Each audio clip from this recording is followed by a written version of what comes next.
Bonsoir à tous et merci d'être à nos côtés, fidèles pour suivre l'actualité au quotidien.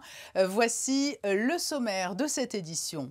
C'est une veille de match cruciale pour les footballeurs monégasques. Il y a un ticket pour la Ligue des Champions en jeu. L'AS Monaco FC affronte mercredi soir le Shakhtar Donetsk en match de barrage retour après une défaite au Stade Louis II à l'aller 1-0. Le consultant de Canal+ et ancien footballeur Sidney Govou sera avec nous dans ce journal et nous dira ce que l'on peut attendre du match de demain soir. Les basketteurs monégasques, eux, sont toujours au vert à Bormio pour préparer la saison particulièrement dense qui les attend entre championnat et Euroleague. Nous entendrons coach Z Zvezdan Mitrovic qui imprime le rythme en Italie pour mettre son effectif en ordre de marche. Il nous avait confié que son objectif était la victoire. Paris réussi pour le sociétaire du Yacht Club de Monaco, Guido Miani. Il a remporté avec l'équipage qui l'entourait l'édition 2021 de la Palermo Monte-Carlo.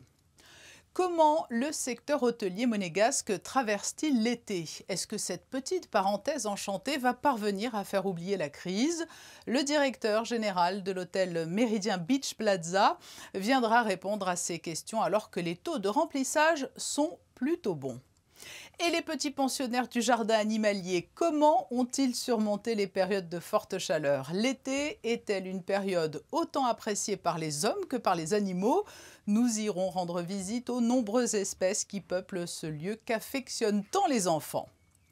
C'est donc le premier titre que nous allons développer. Monaco fera-t-il partie des clubs appelés à disputer la prestigieuse Ligue des Champions?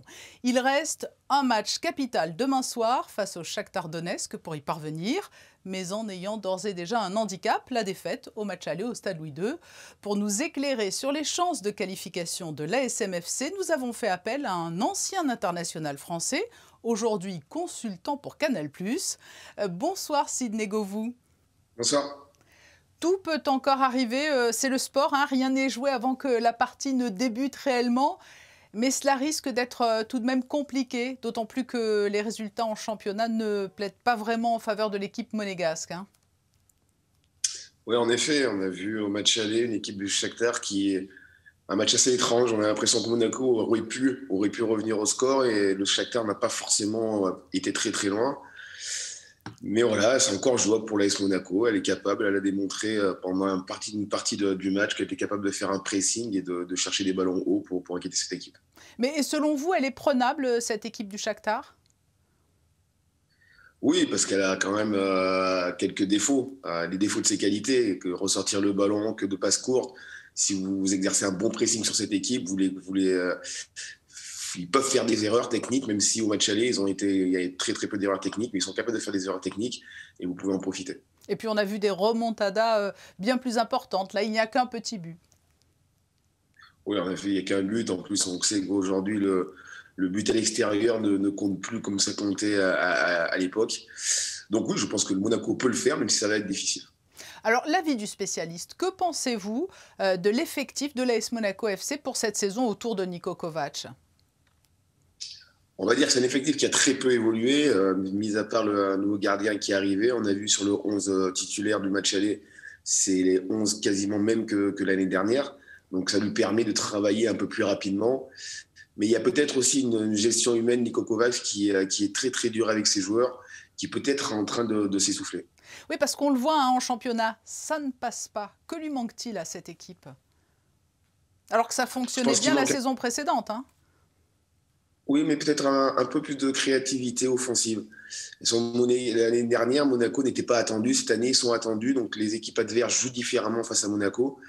Et il manque un peu cette création offensive qui lui permettait de faire des différences. Ça passe peut-être par des renforts parce que une hypothétique qualification en Ligue des Champions pourrait peut-être permettre d'étoffer encore un peu plus l'équipe. Hein. C'est une équation, c'est pas évident. C'est de l'argent qui rentre si Monaco fait la Ligue des Champions, qui peut lui permettre aussi de recruter justement ce genre de talent offensif qui lui manque aujourd'hui. Sidney Govou, tout près de chez nous, des incidents ont émaillé la fin de la rencontre entre l'OGC Nice et l'OM dimanche soir. C'est toujours regrettable ce type de scène. C'est plus que redéployable, c'est déplorable. On a suffisamment, pendant un an et demi, personne au stade, donc c'était suffisamment dur pour les joueurs, dur pour tout le monde, les supporters. Et de voir des scènes comme ça, c'est incompréhensible. Alors oui, certains vont dire que peut-être Payet n'avait pas rejeté la bouteille qui lui arrivait dessus. Ça reste un homme, il a une réaction, mais après, derrière, de voir des supporters s'en prendre violemment à certains joueurs de Marseille, ça m'a choqué. Ça me choque encore aujourd'hui quand je revois les images et je trouve ça déplorable. Vous avez eu peur, vous, lors de votre carrière, parfois sur le terrain? Parce que le joueur, il est dans une arène, hein. Oui, ça m'est arrivé. J'ai joué en Grèce et on a eu un peu le même style d'événement, un avancement de terrain sur la fin du match. Et c'est vrai qu'à un moment donné, on ne sait pas trop comment réagir. Est-ce qu'on se défend? Est-ce qu'on ne se défend pas? Et on sait très bien que les supporters, de temps en temps, ben, voilà, le match s'est fait un peu dégoupiller. Donc oui, j'ai eu peur. C'est peut-être la seule fois de ma carrière où j'ai eu peur. Mais dimanche soir à Nice, il fallait, selon vous, et comme le souhaitait la Ligue, terminer le match, ce qu'ont refusé les Marseillais? Je ne sais pas. Je ne sais pas si c'était possible. C'est quand même grave ce qui s'est passé. On ne peut pas jouer de la violence. Comment les joueurs marseillais, quand ils sont au vestiaire, est-ce qu'ils étaient aptes à rejouer ou pas? La Ligue, c'est par rapport à l'image. Peut-être elle voulait finir le match. Maintenant, ce que j'attends surtout de la Ligue, c'est des sanctions. Une dernière question, revenons à la SMFC. Sofiane Diop qui s'épanche un peu trop, peut-être, à l'issue du match face à Lens samedi soir et qui tire à boulet rouge sur son équipe avant de s'excuser. C'est une erreur de jeunesse? Oui, on va dire comme ça. Je crois qu'il avait signé, il a prolongé récemment, la semaine dernière. C'est quand vous finissez un match, le journaliste vous tend un micro, on dit souvent aux jeunes de ne pas réagir à chaud. Je pense que c'est une erreur de sa part, mais il n'y a rien de non plus dramatique. Merci Sidney Govou pour cet éclairage à la veille de ce match capital entre le Shakhtar Donetsk et Monaco. Au revoir. Voilà pour l'avis du spécialiste sur les chances monégasques de prendre part à la Ligue des Champions. Voyons maintenant quel est l'état d'esprit, cette fois, au sein du club. Bonsoir Alexandra Pani. Bonsoir Patricia, une équipe qui espère une remontada ce mercredi face aux Ukrainiens. Djibril Sidibé évoquait les enjeux de cette rencontre en conférence de presse à la mi-journée. On l'écoute. L'objectif, c'est d'aller là-bas avec beaucoup d'ambition, beaucoup d'agressivité, et puis montrer le vrai visage de l'AS Monaco. On est confiant dans le sens où voilà, on sait que ce match-là, voilà, on n'a rien à perdre parce que voilà, on est des compétiteurs et puis on va aller avec les ingrédients et puis on est prêt pour cette bataille. Notre début de saison n'est pas top, mais c'est pas le pire non plus. À nous de rectifier le tir. On sait que voilà, la Ligue des Champions, voilà, la motivation est là d'entrée. La Ligue 1, c'est ce qui nous fait vivre dans notre quotidien, mais à nous de trouver cette capacité à rester focus et à montrer notre vrai visage et à augmenter notre niveau de concentration. Une équipe qui devra effectivement rectifier le tir mercredi pour accéder aux phases de poule de C1. La Roca Team, de son côté, prépare sa rentrée prévue fin septembre. Les joueurs de Coach Z sont actuellement en stage de préparation à Bormio.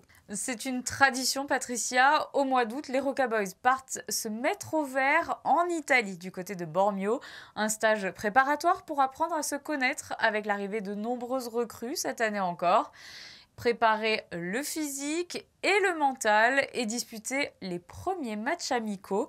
Je vous propose d'écouter Zvezdan Mitrovic sur ses premiers jours passés.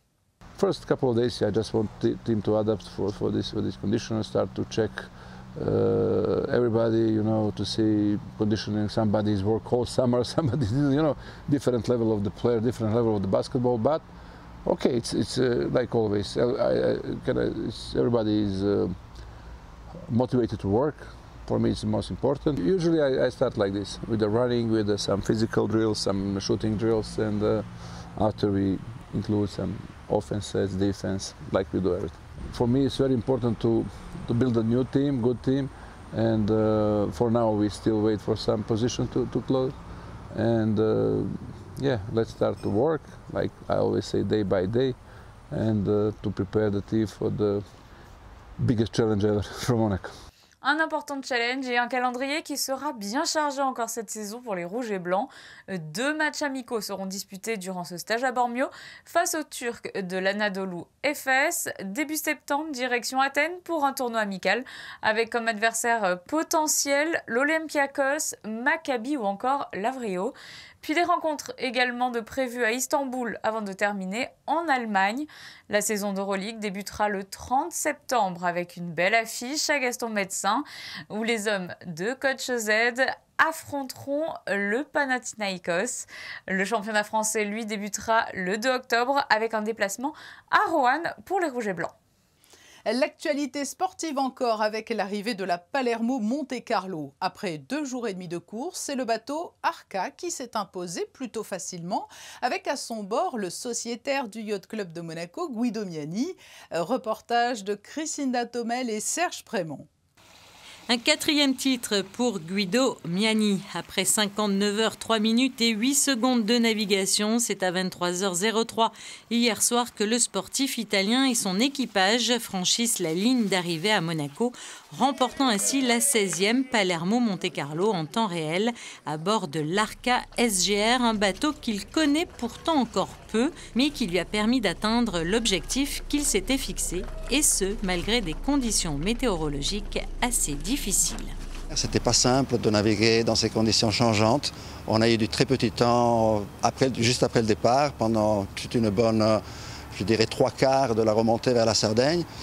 Et après la Sardaigne, dans les Bouches de Bonifacio, nous avons touché jusqu'à 30 nœuds, donc on s'est bien amusé. On est retombé dans des conditions de vent très faibles tout le long de la Corse. Finalement, vers la Giralia, à la hauteur de la Giralia, nous avons finalement eu un peu de vent qui nous a permis de faire de la bonne vitesse et de tester le bateau. C'était un des points importants pour nous. Le bateau, on ne le connaît pas trop. L'arrivée à Monaco, c'était très dur parce qu'on a eu très peu de vent. Mais bon, c'est toujours fantastique d'arriver ici, de revoir les amis qui nous attendaient, l'accueil du Yacht Club. Nous avions 3 objectifs cette année. Le premier objectif, c'était la Giralia qui a été atteint. Le deuxième objectif, c'était la Palermo Monaco et celui-là aussi, il a été atteint. Il nous reste le mondial, ça va être, je pense, très dur.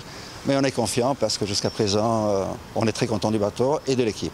Nous retrouverons donc Guido Miani et son équipage à bord de l'Arca SGR à Porto Cervo en septembre prochain à l'occasion du championnat du monde. Les vacances estivales ne sont pas tout à fait terminées, mais déjà, le secteur hôtelier fait ses comptes. L'été 2021 restera-t-il dans les annales ou parviendra-t-il tout du moins à faire oublier des mois sur fond de crise de la Covid? À l'heure des bilans, le directeur général du Méridien Beach Plaza est notre invité. Bonsoir Manuel de Vasconcelos. Bonsoir Patricia. Comment se déroule cette saison estivale particulièrement importante pour les hôteliers? C'est un brin de soleil, je dirais, même si aujourd'hui il est un peu couvert. Mais les mois de juillet-août, c'est un brin de soleil après toute la période de crise qu'on a eue, toute cette année qui était très difficile à passer et toute la période depuis qu'on a commencé le Covid, quoi. L'été dernier, c'était déjà un peu mieux et cette année, en juillet-août, en tout cas, on travaille bien, on atteint presque les mêmes chiffres de 2019. Quels sont les taux de remplissage sur juillet et août? Au mois d'août, on va arriver pratiquement au même niveau de 2019, dans les 75-78%. Mais on est limité par le manque de personnel qu'on a, on n'a pas assez de personnel. Donc on contrôle le numéro de chambre qu'on met à la vente et pas forcément on a tout l'hôtel à disposition parce qu'il nous manque justement de personnel. C'est difficile de pouvoir accueillir la capacité maximale de l'hôtel avec nos 400 chambres. Ça ferait presque 1000 personnes et c'est très difficile à faire assurer les services dans ces conditions-là. D'où vient-elle, cette clientèle estivale 2021? Cela correspond à votre clientèle estivale habituelle? Il faut dire qu'à Monaco, il n'y a pas vraiment une nationalité qui assure une grande partie de la clientèle. Donc les Français, cette année, peuvent représenter presque 27-28% de notre clientèle. Et avant, les Russes ukrainiens, ils étaient dans les 20-22%. C'était le pays numéro 1, quoi. Est-ce que la façon de consommer a évolué avec la crise sur les nuitées ou peut-être sur les sommes dépensées? Est-ce que les clients ont eu besoin de sortir de cette période anxiogène en dépensant peut-être un peu plus? Je pense qu'il y en a de tous les côtés parce qu'il y en a aussi des gens comme ça, comme vous dites, qui ont besoin de dépenser et se défouler, de dire merci qu'on est dehors, merci qu'on peut sortir, mais aussi qu'on peut faire la fête un petit peu. Ce n'est pas vraiment encore l'ambiance qu'on avait les autres années. Vous avez parlé de bons chiffres pour cet été 2021. Plus généralement, quelles sont les perspectives qui s'offrent pour le Méridien sur toute l'année 2021? 2021, peut-être qu'on va arriver à faire la moitié du chiffre de 2019.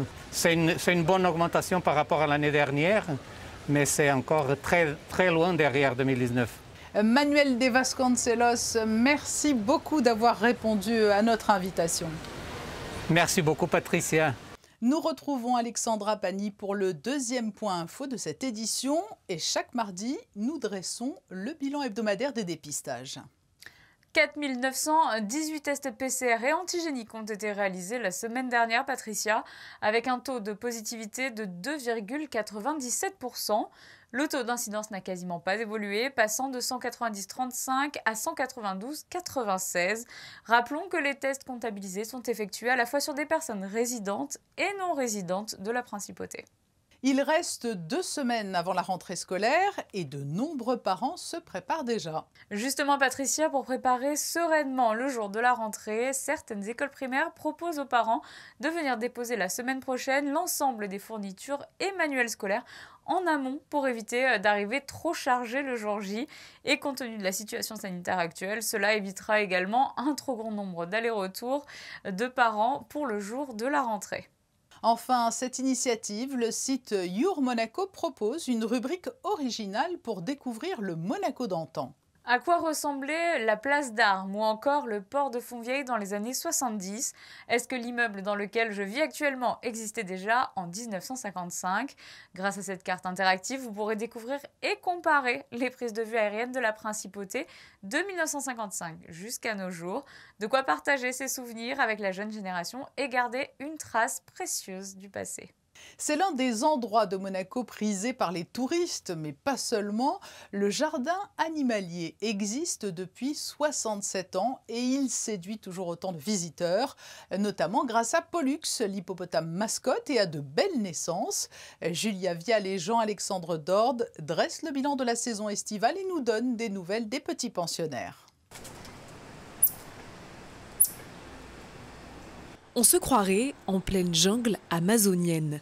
Le jardin animalier de Monaco compte plus de 250 animaux de 50 espèces différentes, un lieu unique que les enfants adorent.